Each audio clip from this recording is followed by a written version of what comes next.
ইয়াশার BPL ছাড়ার প্রসঙ্গে জানা গেল চমকপ্রদ খবর। এবারের বিপিএলে বেশ চমক জাগিয়ে কানাডিয়ান মডেল ইয়াশা সাগরকে হোস্ট হিসাবে দলের সঙ্গে যুক্ত করেছিল চিটাগাং কিংস। টুর্নামেন্ট জুড়ে দলটির হয়ে বেশ ভালোভাবে আলো কেড়েছিলেন এই কানাডিয়ান মডেল। লাস্ট সময়ে এই নারীর হোস্টকে নিয়ে উন্মাদনার কমতিও ছিল না ভক্তদের মাঝে। তবে ফ্র্যাঞ্চাইজি থেকে আশানুরূপ বিদায় হয়নি তার। চলমান বিপিএল নিয়ে উঠেছে একের পর এক বিতর্ক, যেখানে অন্যতম ক্রিকেটারদের পারিশ্রমিক ইস্যু। এবার ইয়াশার বিদায়ের পরও শোনা যাচ্ছে সেই পারিশ্রমিক ইস্যুর কথাই। টাকা না পাওয়ায় ফাইনালের আগে দল ছেড়েছেন দলীয় এই হোস্ট।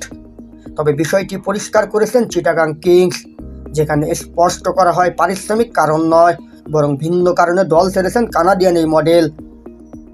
আচমকা ইয়াশা সাগর চলে যাওয়ার প্রসঙ্গে দেশের এক গণমাধ্যমের সঙ্গে কথা বলেছেন চিটাগাং কিংসের মালিক সামির কাদের চৌধুরী, যেখানে ফ্র্যাঞ্চাইজিটির কর্ণধার উল্লেখ করেন ইয়াশার ম্যানেজারের অতিরিক্ত টাকা দাবি করার বিষয়টি। আর এমন ঘটনায় ইয়াশাকে নিগেল নোটিশ দেওয়া হলে টুর্নামেন্ট শেষ হওয়ার আগেই চলে যান তিনি।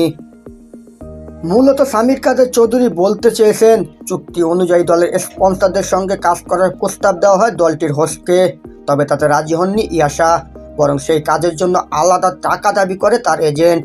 এছাড়া পারিশ্রমিকের বিষয়ে তিনি জানান, চুক্তি অনুযায়ী টুর্নামেন্টের শেষ সপ্তাহে টাকা দেওয়ার কথা ছিল ইয়াশাকে, তাই পারিশ্রমিক না দেওয়া চলে যাওয়ার কারণ হতে পারে না। চিটাগাং কিংসের মালিকের ভাষ্যমতে, আমার সাথে কমিটমেন্ট ছিল শেষ উইকে বাকি পেমেন্টগুলো দেব, এখানে পেমেন্টের কোনো বিষয় না।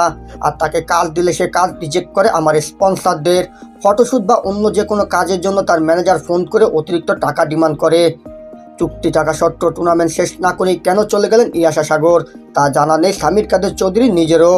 তিনি গণমাধ্যমে বলেন, আমি কন্ট্রাক্ট সাইন করেছি, যখন সে না করতেছে তখন আমি লিগ্যাল নোটিশ পাঠিয়েছি, পরে সে চলে গেছে। কন্ট্রাক্টে লেখা ছিল শেষ সপ্তাহে টাকা দেওয়ার কথা। এদিকে ইয়াশা সাগর চলে যাওয়ার পর বিভিন্ন গণমাধ্যমে শোনা গিয়েছিল পারিশ্রমিক না পেয়ে বিপিএল ছেড়েছেন কানাডিয়ান এই মডেল। তবে বিষয়টি একেবারে সঠিক নয় বলে জানিয়েছেন চিটাগাং কিংসের কর্ণধার। দলটি এরই মধ্যে উঠে গেছে চলমান বিপিএল এর ফাইনালে।